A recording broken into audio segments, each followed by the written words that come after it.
Okay, first self-introduction. My name is Liwen Liu. I did both my undergraduate and master studies in China, Peking University, and then I did my PhD study in study of religion at the University of Toronto in Canada. And currently, I'm a postdoctoral researcher at SOAS, University of London.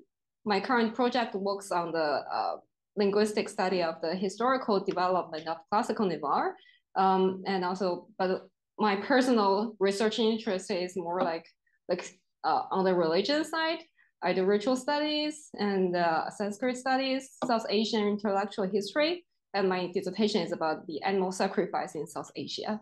That's a little bit background. I actually want to get a sense about what your linguistic background is.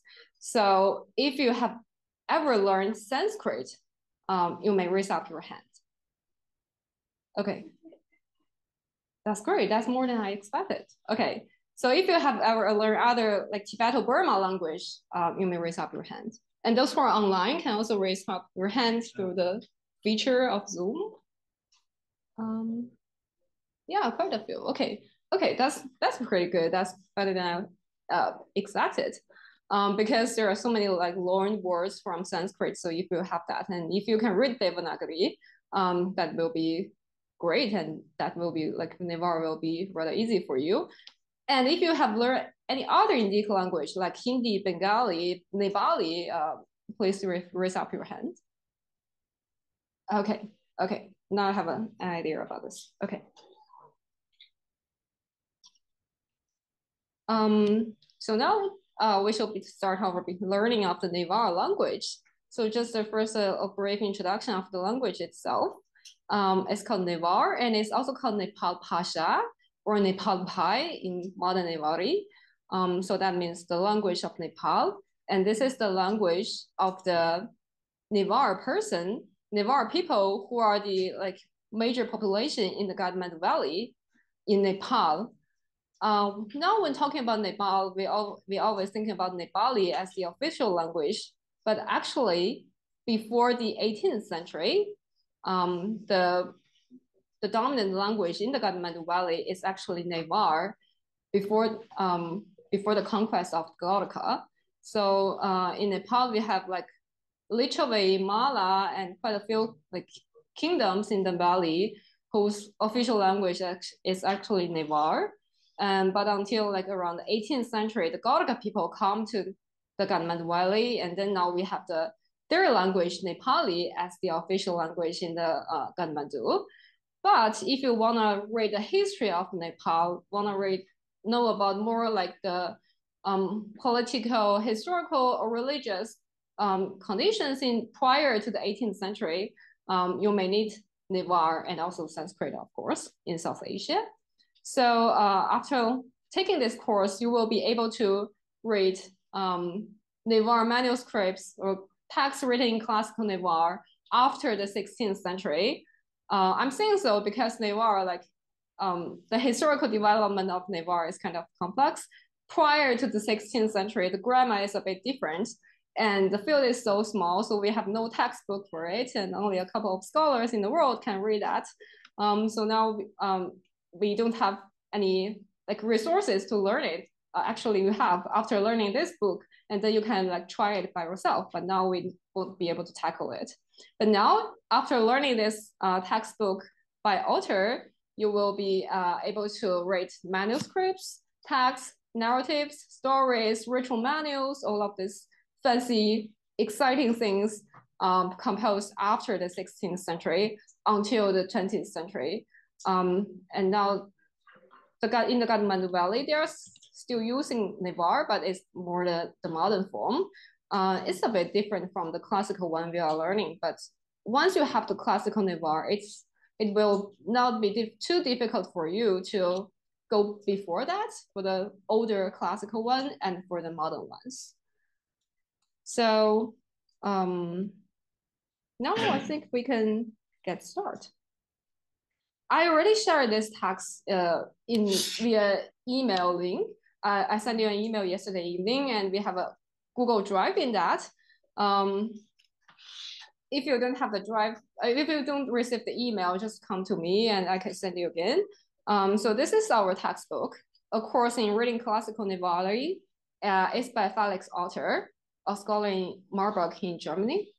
That is the only English textbook we have. Luckily, we still have this so that we don't have to read a Newar to Newar textbook. Yeah, often in our field it's like that. You have nothing. This is a very nice textbook. And you see here is selections from the Vedal Benj Vanshadi. So Vedal Benj Vanshadi is narrative. It's like stories about zombies or about ghosts.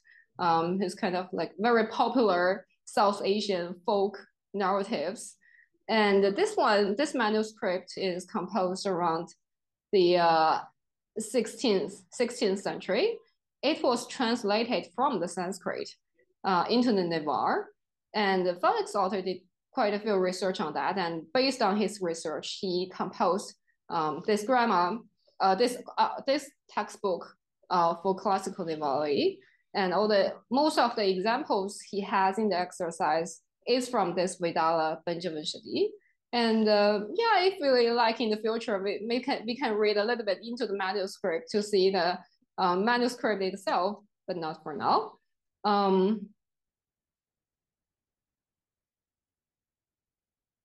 Just before we go into the textbook, I also, in that Google Drive, I send you a Word file in which there is an online dictionary. And very luckily, we still have two English Newar to English dictionaries. One is by Mala and one is by Yungason.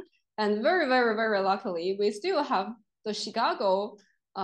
Chicago has already digitalized these two dictionaries. So you can just take that link and go into the online dictionary and search for the word by transliteration in Roman scriptures. And I also have the two dictionaries in PDF versions. And in case you're a big fan in using paper dictionaries and not like to searching for it, you can come to me and I can share that. But I would suggest not doing so. It's very complex and difficult to use. And even our online dictionary is not very easy to use, and you need to figure out. And sometimes you just type in word and you get so many of it, and you're not sure like which one you can is the right one you are referring to. Yeah, and in University of Toronto, we are also having another digitalizing like online dictionary projects. So we are trying to digitalizing another few more dictionaries, also like Nepali dictionaries, Newar Italian dictionaries, but our website is still like not in its maturity. So I'm in this stage, I'm not sharing it to you. And now the U Chicago one, hopefully I think that's sufficient for your reading at this stage. So today we're going to go directly into this very nice textbook composed by Felix Otter. It's called A Course in Reading Classical Newar. So today our task is to get the first lesson done. If you go to the content, you will see there are like 15 lessons, and we only have 2 weeks. And sorry, and each time is only 1 hour, so I definitely don't think we can finish the whole book. But I think it's better not to rush through, so we just go wherever we can reach. And if we can like finish 10 lessons, and then you will be very well equipped to go for the last 5 lessons by yourself. Any questions? Any comments at this? No? Any questions about the language itself or the course or about me? Yeah. What's the oldest manuscript? The oldest manuscripts, we have 3 texts composed around the 14th century. One is Amarkosha, the the like dictionary thing in South Asia. And one is a historical text called Gopal Rajvanshavaali. So that's a historical chronicle. This text has been translated, edited and translated by Mala. You can search for that, and if you can't, I can also share it. And that one is like Mala did a very good job, and he also incorporates so many examples from the Gopal Rajvanshavaali into his dictionary, and you can see those examples there. And there is another one that I'm currently working on. It's a legal text. It's called Nepal. It's called Nyaya Vishigi. So that is a commentary on the Narad Smriti. So Narad Smriti is a legal text in South Asia in Sanskrit, and just this text is highly juridical. It's about like how to deal with some, like if one steals things, what we should do, and if you kill people, then how should this be dealt with in a like juridical context? And that is one like the Newar commentary composed during the 14th century, kind of to facilitate the social reformation by King Jayasthiti Mala. So we have these three texts that can be used together. And then very bizarrely, we have a little bit of gap in between. So from the 14th century to the 16th century, not too much manuscripts. And then from the 16th century, we start getting a lot of manuscripts on stories, on narratives. Those Ranas are like Puranas, religious stories, folk stories. And we also have ritual manuals. We also have nadagas, that is dramas. Like the kings in Nepal, in Bhagatpur especially, they are really big fan of dramas. So at first they composed dramas in Bengali or in Maithili, in some other Indic vernacular languages. And then later from the 15th, 16th century, they start to compose in Classical Newar. We also have one drama has been edited by the Burncost. So that's actually everything that we have now in the field, only this much. Any other questions? Hi, Liwen. I just had a question, like, is there a preference for Newar or Newari? Oh, that's really a good question. I intend to address that actually. Newar, actually for the native speakers of those Newar people, they prefer to use Nepal Pasha to address the language, their own language, that is the language of Nepal. So Pasha is language, Nepal Pasha, so the language of Nepal. We're calling it Newar, and some people also call it Nevari because in Indic languages, it's very common to use the E ending to address the language, like Bengali, like Hindu, Hindi, Nepali. But this is very like Indic. So Newar people themselves, they prefer not to use this way of addressing their language. Thank you. So normally, yeah, thank you for raising this question. So normally I would say I call it Newar, classical Newar, and also you can also call like Nepal Pasha. You can also call that Nevari. Like this book, in this textbook is a course in reading classical Nevari. So there are quite a few ways of addressing it. Any other questions? No? We're good? Okay.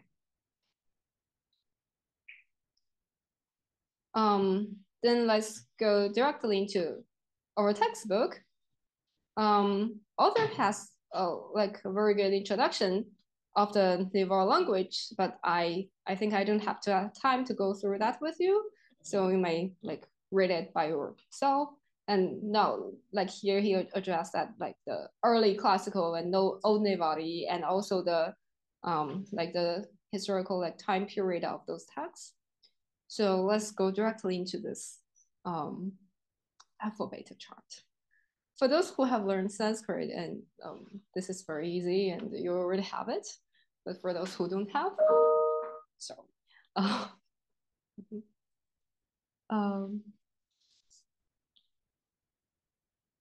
it's almost the same with the Sanskrit ones. And here we have the Prajalido script, and you are not required to master this. It's okay, because in our textbook, everything is in transliteration. It's already Romanized. So you don't have to read this in case, in case you don't want to. And if you want to read manuscript, like you want to read something like written in the original form, not edited manuscripts, and then you can start from here. And actually, if we have like a group of people who are really into manuscripts, you can come to me after our class, and maybe we can have some like small reading groups on Newar Prajalida script, and you can have a taste of that. It's quite fun. And once you master this, there are so many, like you open a new world, because there are so many like Newar manuscripts already digitalized by the Cambridge library. So, but now here we just go through this by romanization.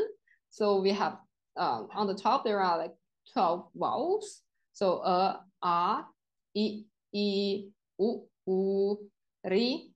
This is like no one knows how to pronounce this exactly. This la with the ender dot. So it's kind of like you stick your tongue up, but you don't often encounter this thing in your reading. So this one is okay. And we have a, I, o, ow.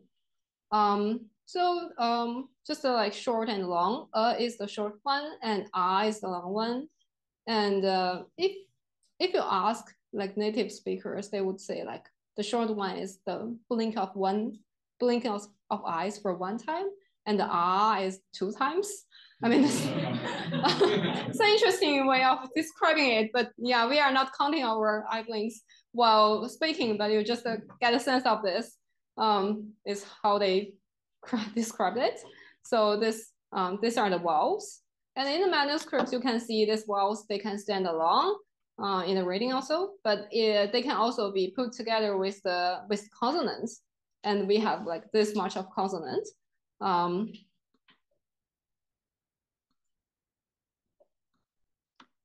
So the first line is g, k, g, ng. So the first one, like g is one voice and not aspirate. And then the second one, ka is the aspirate but unvoiced. And the third one is g. It's kind of, it's voiced but not aspirate.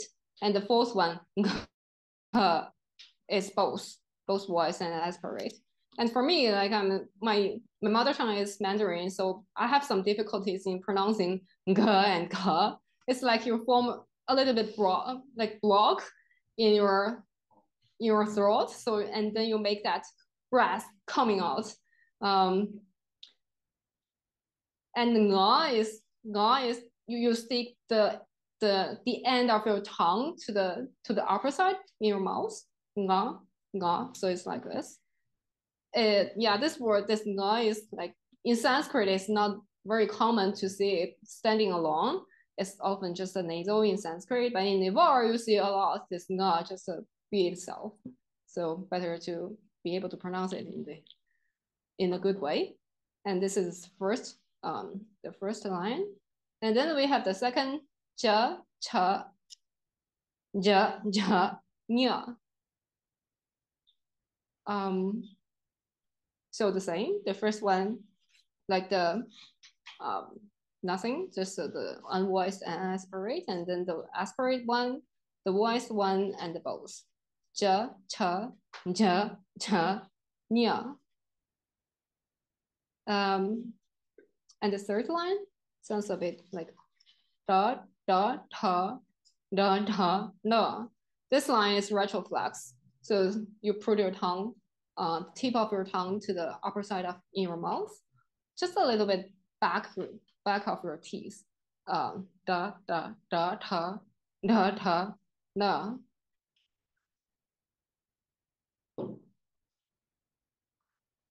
And actually in South Asia, when they try to pronounce in English, the English words, they often use this line to translate, kind of to transliterate the English pronunciation. Da, ta, da, ta, na. And then we have the non-retroflex, just the dental ones. Da, ta, na. So this line is kind of common. This na, and this na, the difference is that this na is more like the tongue on the top, and it flicks back. No. And this is just a normal na. And then we have the fifth line as ba pa ma.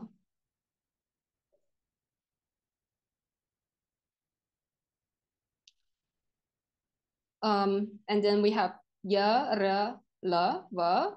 So these four letters, they are like half vowel. They sometimes can also work in like a vowel, but they're also like normally they're just consonant. Ya, ra, so that's retroflex. If you can't pronounce it, it's okay. No worries.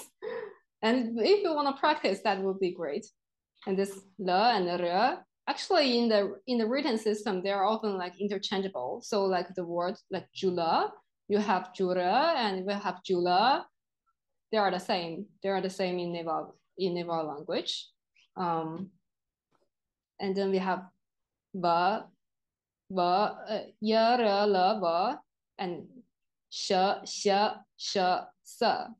So this one with the diacritic on the top, it's like sha.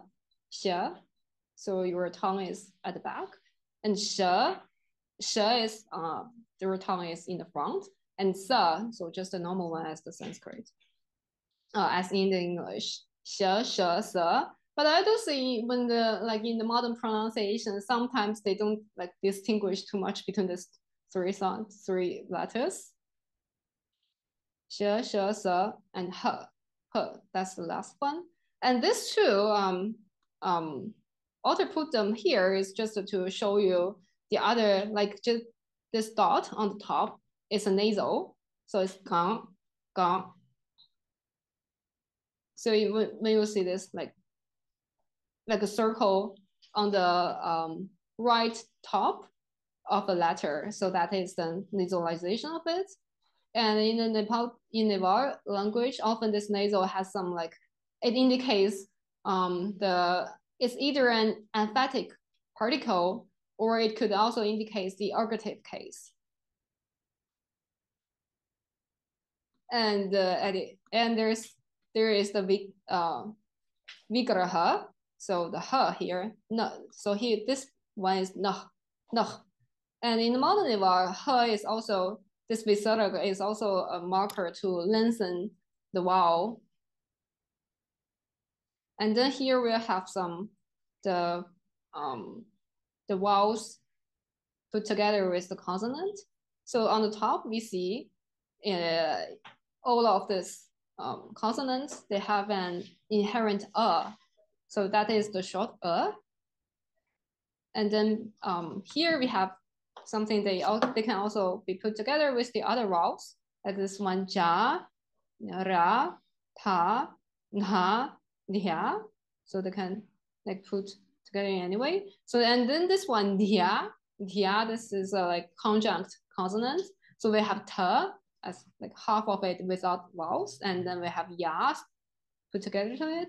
Tia, so it's like tia.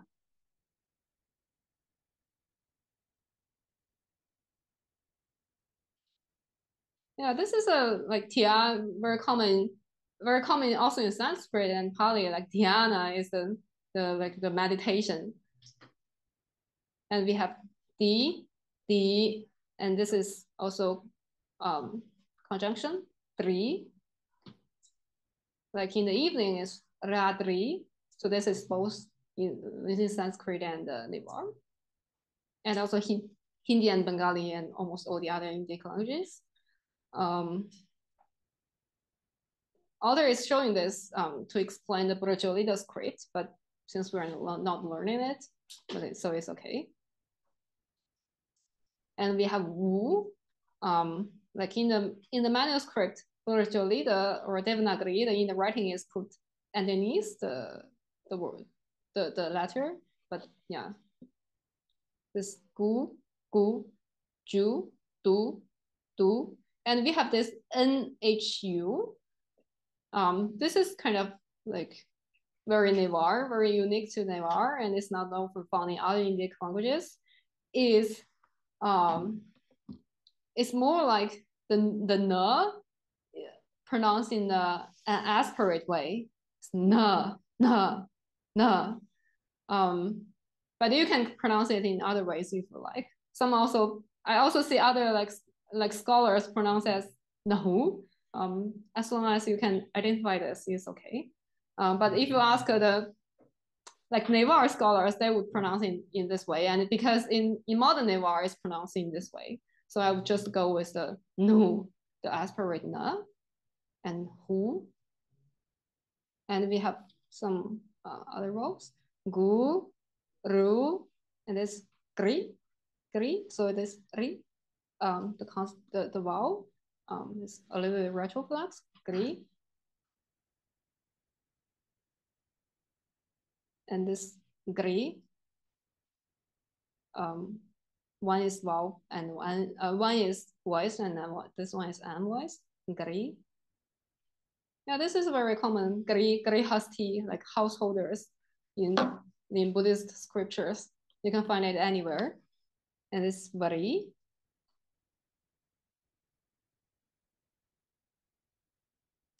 In the manuscript writing, and then we have a. The a is some like a curve on the top of the letter, but it's okay. We are not learning this. Gay, j, nay, te. And we also have gai, bo, go, jiao, gao.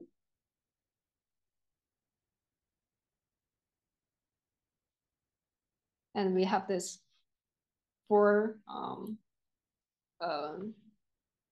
aspirate. The H goes with the nasal, which is quite Newar. Nga, na, ma, la.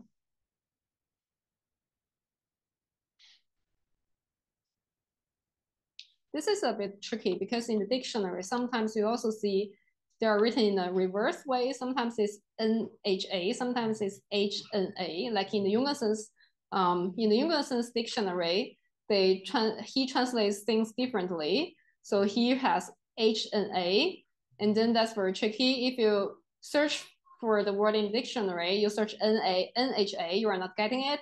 Just to try to reverse it and see if it works. Reversing it into H and A, and then there is some possibility that you can find the word. And also for the others, you could just have the H in the front. And we have a few others, like conjunct consonants, gadam, ksha, like shiksha, it's very common. The like shiksha learning, shma. You see this like in the manuscript, it's getting really complex and everything just together. And it's a torture for me actually to read this. Shma and jinya. This is also very common, like for those who learn Sanskrit. Jinya paramita. Jinya, the wisdom, the knowledge. And this one, jia. Jia in Newar means work, that you have a job, you have a work. So jia. And then all of this is a nasal plus a consonant. It's often in the word like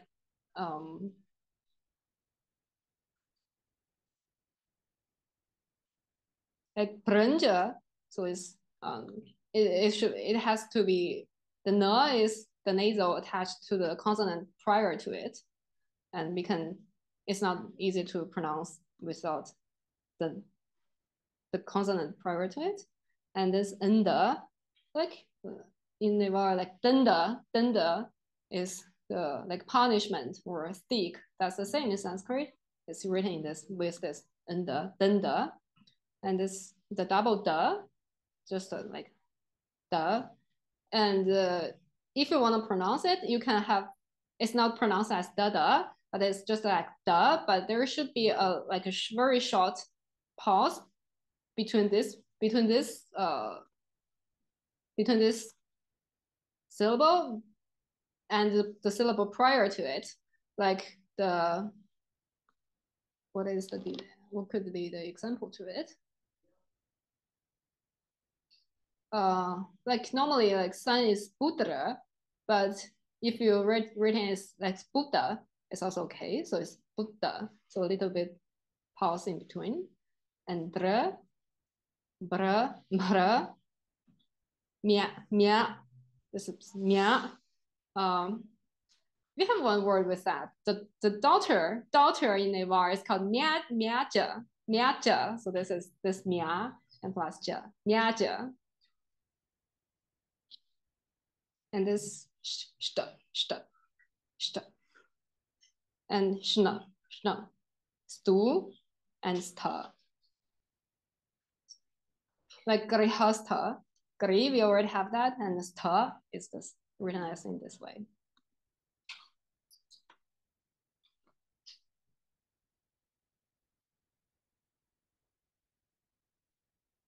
And this is a very nice manuscript.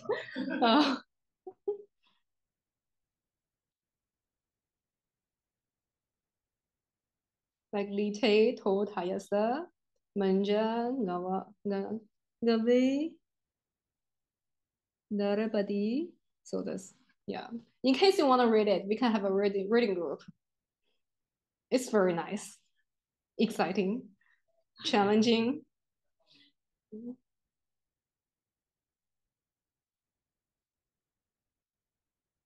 Yeah, in case for those who learn Sanskrit, this is the ed, like ed, ega, dasha.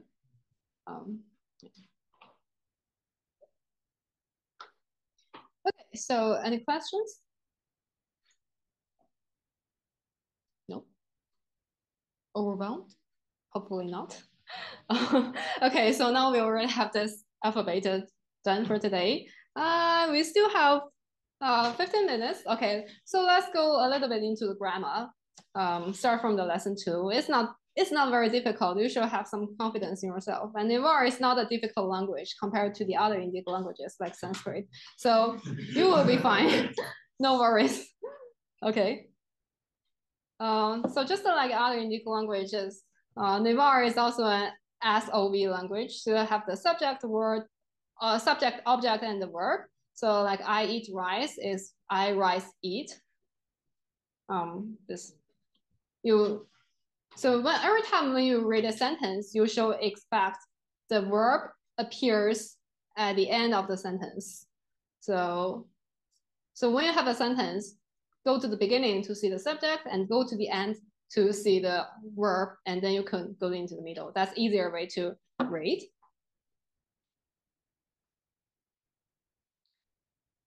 And then we come to the cases in Newar. So just like other Indic languages, like in Sanskrit, you know, there's like nominative, accusative, locative, genitive, dative, etc. In Newar, we also have cases, though it's a little bit different from the Sanskrit, but not too different. So for the nominative, we have something called ergativity. So ergativity means this kind of indicates the subject or the agent of the sentence. And so for the subject, there are often two ways of putting it. One is just to put it as the noun itself without any case endings. So it's called absolutive case. So with nothing, so absolutive, like this, the raja, and then we have nothing behind it. So that's the absolutive case. And denga, so denga is sleep, and denga is that is the past, And then since denga, like sleep, is an intransitive verb, so there's no case ending for it. It's just the absolutive. But for the verbs which are transitive, then normally we have an ergative case added to the subject to indicate that this noun is the agent, is the subject of the sentence. So we have Kona Raja Kana. So ku, this is a thief in Newar, the thief, and we have a na, the ergative. Na is the ergative case ending. It's often written in na, and sometimes it's often in like nun, and there are also other ways of doing that, like for different, like for some, like we also have sa as the ergative ending, but for this class, it's enough to know that na is an ergative ending attached to the noun, which is the subject.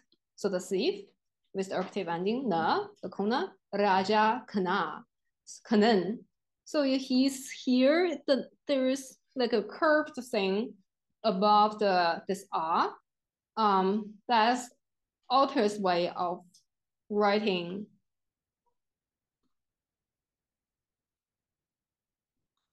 am.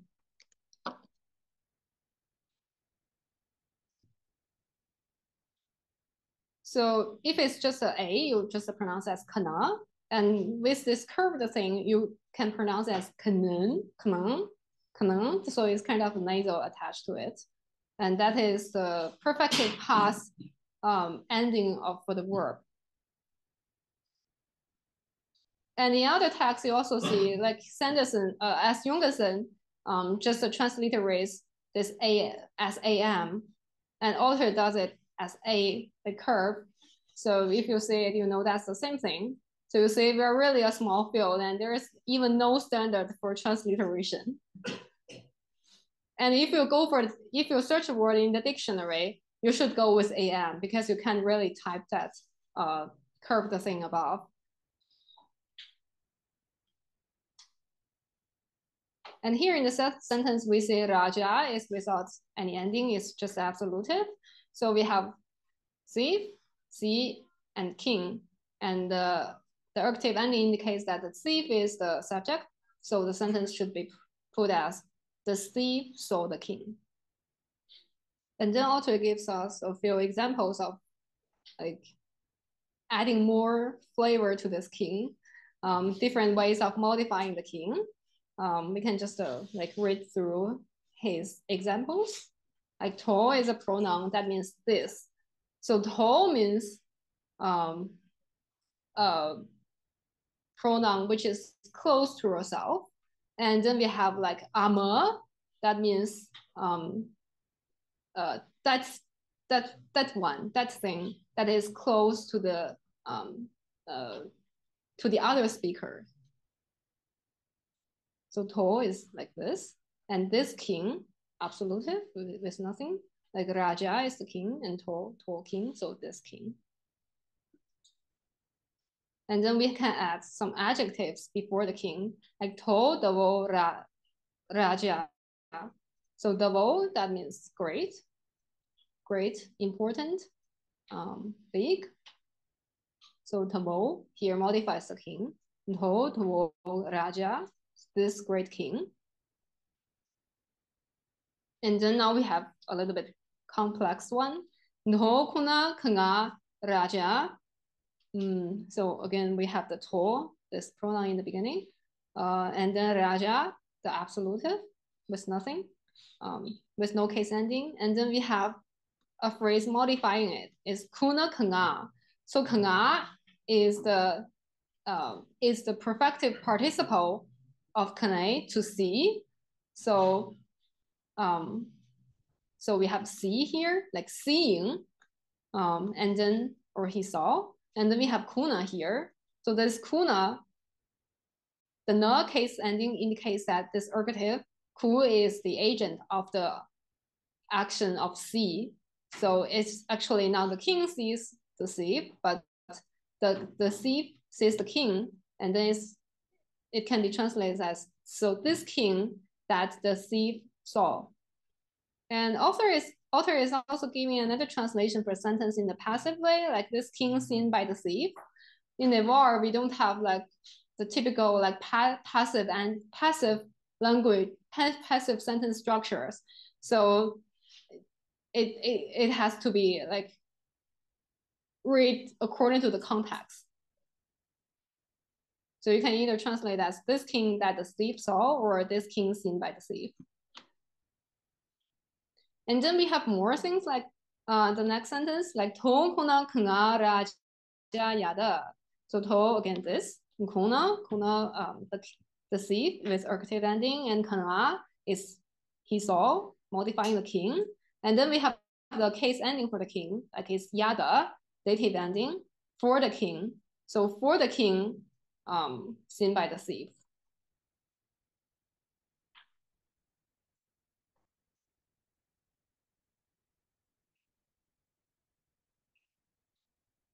In the next sentence, we have we don't have the case ending for the king, but we have like post like 10. So 10 means like or just as 10.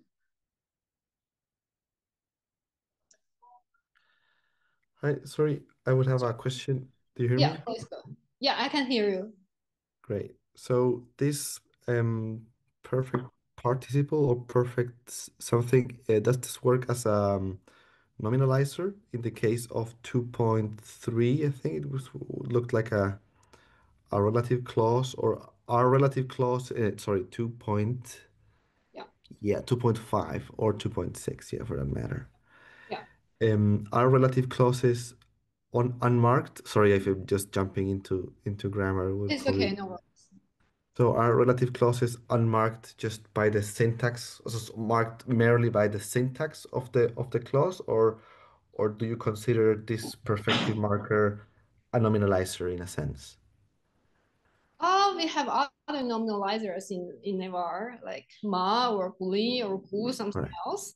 And here, But not of here. course, we will have the verbs in the later. We will see this. We will see this perfective participle for many times. So for now, you can Right. if you see a perfective past, perfective participle before a noun, like 80%, this participle is just a modifier of that noun. But if you see it at the end, so that's the verb. Right. So that's typologically very uncommon for Tibeto-Burman languages. Very interesting. Thank you very much.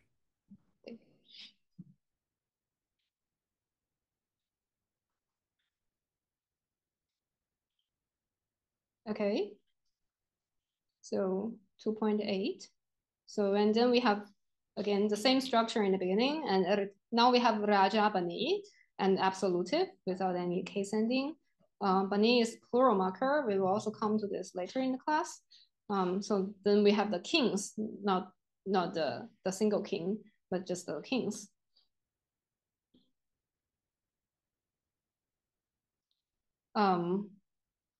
And then the next one, Raja Bani sta. So sta is the ending for dative. So now we can add this dative ending to the plural form of the kings.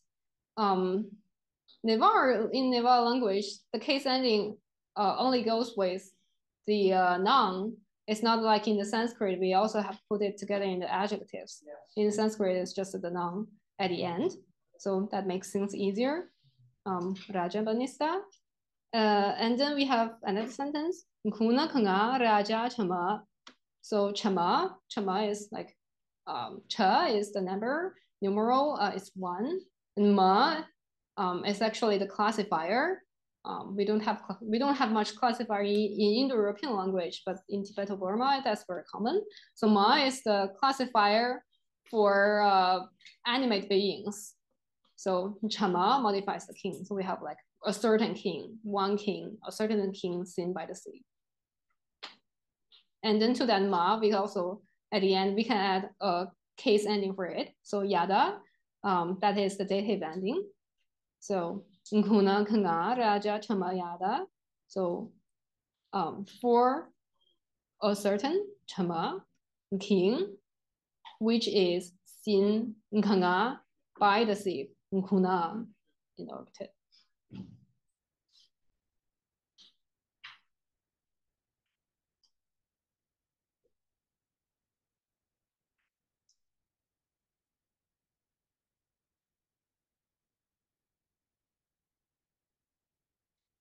Okay. And then author have this sentence with nominal predicate. So if the subject is a personal pronoun, the predicate usually precedes it. Now we can see a few sentences. Two sentences. Dho kabaliga bilopalda bilopal.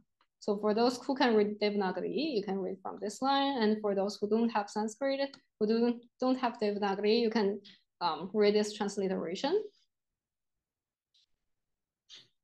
So Dho is this. Kabaliga, so that's kind of ascetic person in Hindu traditions. And then Bilavapalya, Dada. Dada is giver. In Sanskrit is Dadri. Dada, the giver of this ya ending is the genitive ending of the Bilavapala. So Bilavapala is the fruit, and Bilavapala so is kind of certain kind of like this like round shaped fruit. So Dhogabaliga, that's the subject of sentence, is the Dada, is the giver of the Bilavapala, and we don't need to have a verb like for just in Sanskrit, we don't need paladi or asti every time. And here in Newar, we don't need like be, she is, like Julan or Daye, we don't need that every time.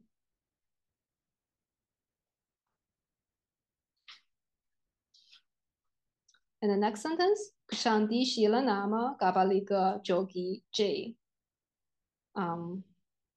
So J is the pronoun singular form I.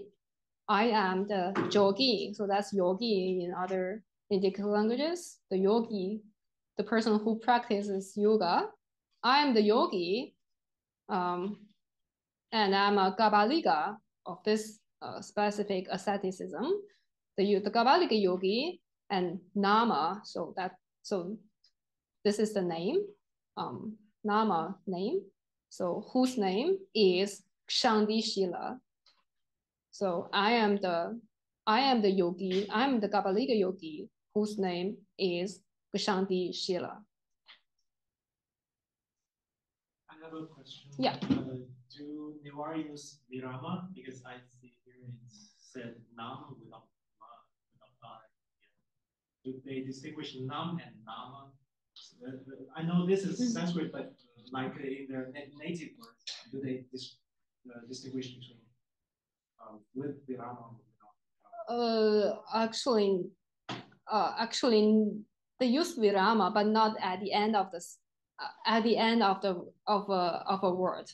So this is the problem of transliteration, because in Newar or in our field, there is no standard way of transliterating. So normally we should transliterate as NAMA, okay. But author here just kind of delayed the final syllables. And also in Jorgensen's text, he also kind of delayed the final syllables. So, but but in the pronunciation, they pronounce it as nama rather than nam.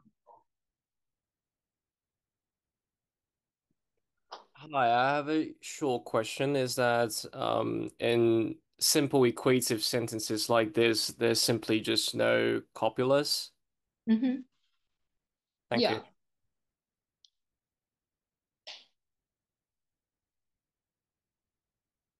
Yes, I also have a question on that. So can you reverse the order like I and Shantishila and so the first part of the can you reverse the position of that? Yes, you can say like Jake, Shanti, Shila, Nama, Gabalika, Yogi. Yeah, you can see that. And let's not two different sentences. Yeah, not two different sentences.